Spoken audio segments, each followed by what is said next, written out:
ዳጣ ክፍል 129 እንደተለመደው መድኃኒት ስለ እህቷ ማርታ ነገር እያሳሰባት ለጥሩም ይሁን ለክፉ ባልታወቀ መንገድ ስለ ጥንቁልና የምትራመደው እርምጃ ዛሬም አላቆመችም።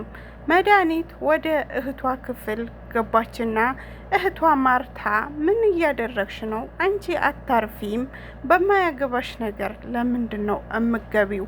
ከዚህም በፊት ሚያጣላን የነበረው ነገር ይህ አይደለም ብላ በምትላት ጊዜ መድኃኒትም አይ አሻፈረኝ፣ ይህ ነገር አላቆምም በማለት በቁጣ በሩን ከፍታ ወጣች።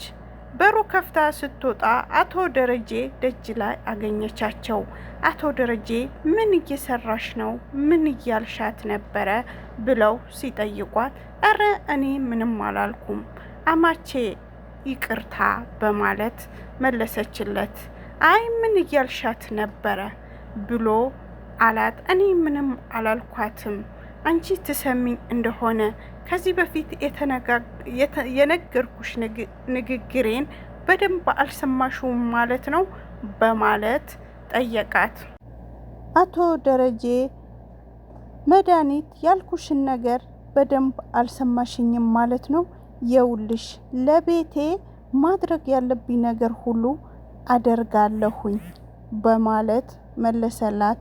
መድኃኒትም ምን ልታደርግ ነው ያለኸው? ያለንበት ህግ ያለበት ቦታ መሆኑን ረሳህ በማለት መለሰችለት። መድኃኒትም በተናደደ መንፈስ የእህቷ ማርቲ በማለት በቁጣ ጠራቻት። ማርቲም ደንግጣ ከክላሷ በሩን ከፍታ ወጣች። ስትወጣ ደረጀና መድኃኒት ቆሞ እየተነጋገሩ ነው። ምንድነው የተፈጠረው ብላ ስትላት ባልሽ ልክ አይደለም ብላ አለቻት መድኃኒት ለእህቷ። ማርታም ባልሽ አትበይ ዝም በይ ብላ አፏን አስያዘቻት። ማርታ ለደረጀ ምንድነው የተፈጠረው ምንድነው ብላ ስትጠይቀው አቶ ደረጀ ምንም አይደለም ማርታ ሂጂ ግቢ በማለት ማርታን ማረጋጋት ጀመረ። መድኃኒትም አሁን እየዛተብኝ ነበረ፣ ባልሽ እየዛተብኝ ነበረ በማለት ለማርታ ነገረቻት። ማርታ እንደዚህ እንዳትይ፣ ከባሌ ጋር ማትስማሚ ከሆነ ዛሬኑኑ ቤቴን ለቀሽ መሄድ ትችያለሽ ብላ አለቻት። መድኃኒትም አልወጣም ከዚህ ቤት፣ በህይወቴ ላይ አንድ ነገር ቢፈጠር ቤትሽ እንደሚበጠበጥ እወቂ በማለት ነገረቻት። አቶ ደረጀ ማርታን በማረጋጋት ሂጂ ግቢ፣ ሁሉንም ነገር እኔ አስተካክለዋለሁ በማለት በቁጣ ወደ ክፍሉ አመራ። ማርቲም ለመድኃኒት በተቆጣ መንፈስ ሂጂ ከዚህ ብላ አለቻት። መድኃኒትም በቁጣ መንፈስ ቶሎ እየተራመደች ወደ ታች ሄደች። ኤቢና ናታን ዳጣ አብረው ተቀመጡ። ሶስቱንም መፋጠጥ ጀመሩ። ማንንም አያወራም። ቤቲም ዝም አለች። ናታንም ዝም አለ። ዳጣም ዝም አለች። ዞር ብሎ አያቸውና ናታን ለቤቲ ጠራት። ቤቲ ብሎ ጠራት፣ ዝም አለችው። ድጋሚም ጠራት፣ ዝም አለችው። በሶስተኛ ቤቲ ብሎ አቆላምጦ ሲጠራት ነአም አለችው። አቤት አለችው። ምን ሆነሽ ነው? ምን ተፈጠረ ሲላት ምንም አልሆንኩም ብላ አለችው። ዳጣም ካጠገባቸው ተነስታ ሄደች። ናታን ምንድነው? ምን ተፈጥሮ ነው? ልክ አይደለሽም ብሎ ሲላት ለቤቲ አይ እያወቅ ምን ትጠይቀኛለህ ብላ አለችው። ምንድነው ማቀው እኔ ብሎ አላት ናቲ። ቤቲም አይ ወደ ውጭ ሀገር ለመሄድ አስቤያለሁ፣ ከዚህ ሳይሻል አይቀርም በማለት ለናታን ነገረችው። ከዚህ አገር ብወጣ ሁሉንም ረሳዋለሁ በማለት ለናታ ቤቲ ነገረችው። ምኑ ነው ምትረሹ ብሎ ሲላት በመጀመሪያ አንተ ብላ አለችው። ናታንም እረ ተይ እንደዚህ አትበይ ብሎ ሲላት አቃለው በእርግጥም ፍቅር ደደብ ያደርጋል በማለት ለናታን ነገረችው።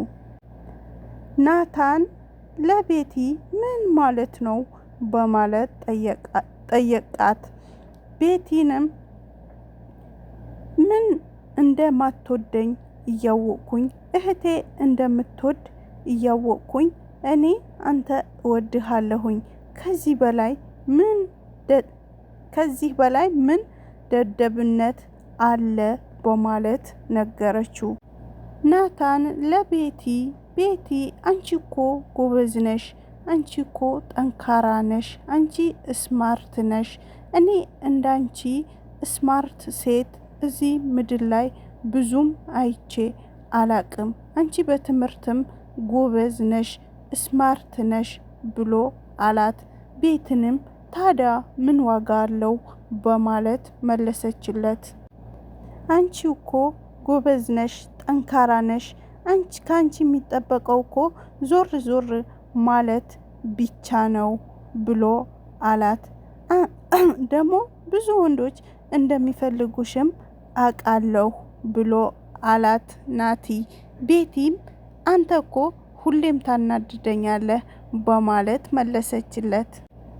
ናቲ አንተ እኮ የምትወድህን ሴት ሌላ ወንድ እንደሚወዳት መንገሩ እንዴት ነው ብላ አለችው። ቤቲ የናታ አንተ አታስብልኝም፣ አትጨነቅልኝም ብላ አለችው። ናታም እኔ አስብልሻለሁ፣ እጨነቅልሻለሁ ብሎ አላት። ቤቲም ሁሉ ሰው ራስ ወዳጅ ነው፣ አባዬም በእናቴ ላይ ዋሽተዋል፣ ስለዚህ ሁሉም ሰው ራስ ወዳጅ ነው ብላ አለች። ኤቢ ለኔ ብለሽ ነው ከዚህ ሀገር ለቀሽ እምትወጩ ብሎ አላት ናታን። አንቺ ከዚህ ሀገር ለቀሽ ከምትወጪ እኔ ለቅቄ ብወጣ ይሻላል ብሎ አላት። ቤቲ አይ እኔ መውጣት እፈልጋለሁኝ፣ እዚህ ያለው ነገር ምንም ነገር አያስደስትም፣ በእናቴም እሰቃያለሁ፣ በአባቴም እሰቃያለሁ። እኔ እንደ ሰው አይቶ ማለፍ ሰምቶ ዝም ማለት አልችልም። አክስቴም በጣም እያናደደችኝ ነው። ከዚህ ሁሉ እኔ ብወጣ ይሻላል በማለት ለናቲ ነገረችው። ናታን ለቤቲ እኔ ውጪ ብዬ አልመክርሽም፣ ይልቁንስ ለአባዬ አማክሪው ብሎ አላት። ቤቲም ለአባዬ አላማክረውም በማለት ከተቀመጠችበት ቦታ ስልኳን ይዛ ብድግ ብላ ተነስታች። ናቲም ማሰላሰል ጀመረ፣ በሐሳብ ተዋጠ። ዘሬና ለዛ ደጅ ላይ ተቀምጦ ኮከባትን መቁጠር ጀመሩ። ዘሬ ለለዛ እነዚህ ጠዋት ሲነጋ ይሄዳሉ፣ ማታ ሲመሽ ይመጣሉ ብሎ ስለ ኮከቦችን ማስረዳት ጀመረ። እየተወያዩ እስከ መጨረሻው እዚህ ምድር ላይ ለምን እንደሚኖሩ ለምን እንደመጡ የመኖሩ ሚስጥር ምን እንደሆነ እያወጉ ቆዩ። ዳጣና ኤቢ ቁጭ ብለው መመካከር ጀመሩ። ዳጣ ለኤቢ አንድ ነገር ልጠይቅሽ ብላ አለቻት። ዳጣ እኔ እዚህ ነው ብኖር ይሻለኛል ወይስ ከእናንተ ጋር ብኖር ከአባቴ ጋር ብኖር ይሻለኛል ወይስ ከእናቴ ጋር ብኖር ይሻለኛል ብላ አለቻት። ኤቢም አንቺ በሚሻልሽ ቦታ ኑሪ፣ ለሰው ብለሽ ግን ምንም እንዳትጨናነቂ ብላ አለቻት። ዳጣ የት ብሆን ይሻልሻል? አንቺ በእኔ በኩል ብትሆኚ ብላ ስትላት ኤቢም እኔ ባንቺ በኩል ብሆን በተመቸኝ ቦታ እኖራለሁ ብላ አለቻት። ዳጣ የቤቲ ወንድም አለኝ እኮ በማለት ነገረቻት።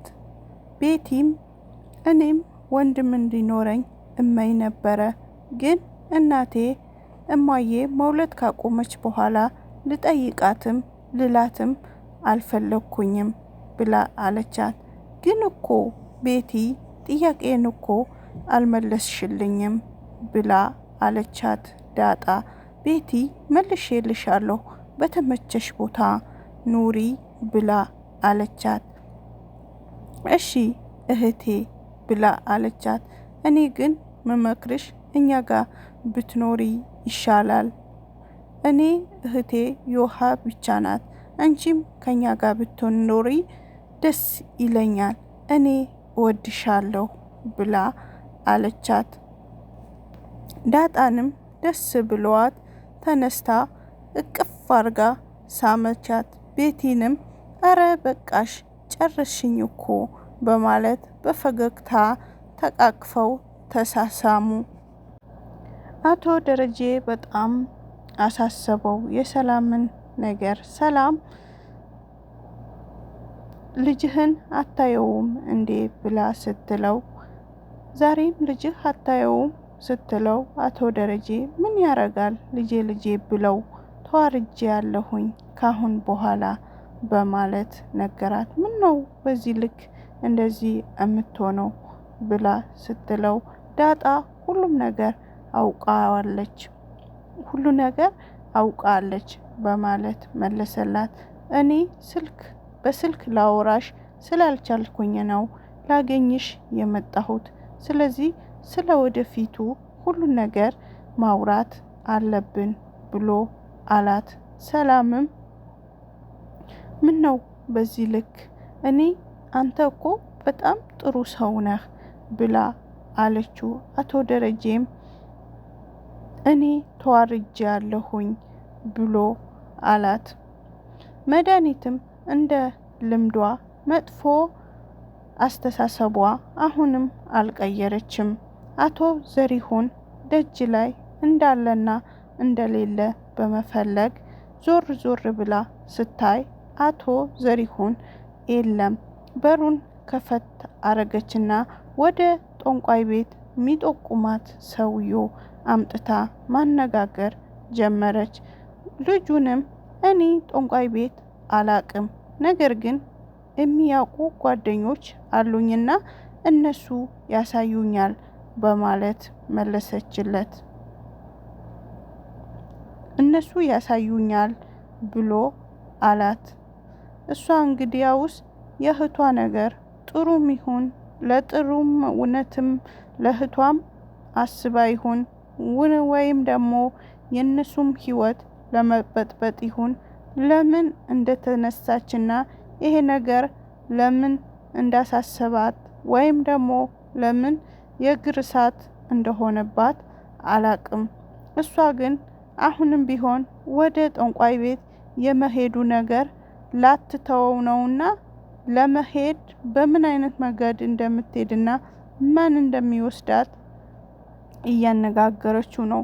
ልጁም አይ እንደዚህ ነገር አላደርግም ብሎ ሲላት፣ እኔ እኮ እከፍልሃለሁ ዶገስ ያለ ነገር እሰጥሃለሁ ብላ አለችው።